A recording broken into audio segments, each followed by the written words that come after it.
salida.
Fútbol 3. Ademais foi o partido dos goles. Este o 0-1 anotado por Josu para o Ourense.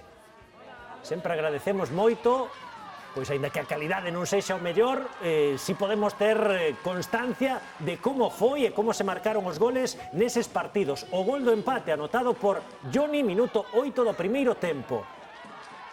O 2-1 vai non conseguir o Atios, co tanto de Kiko Mintegui.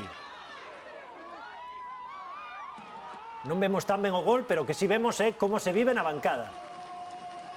Imaginámoslo. Todos con máscara e mantendo distancia de seguridade. Aí temos aquí con Mintegui, autor do 2-1. Reacciona o Ourense Clube de Fútbol, que a toda agora perdera os 4 partidos que xogara, co tanto marcado por Borja Domingo, ese remate de cabeza.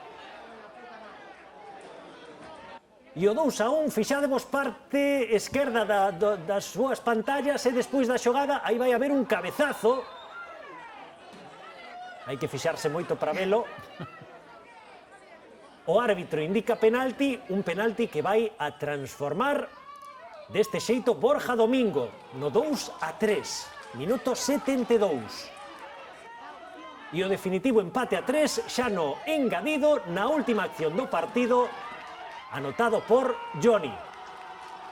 Fixadevos, aí saltando todo o banco, todo o público. O gol marcado por Johnny tamén na última acción do encontro.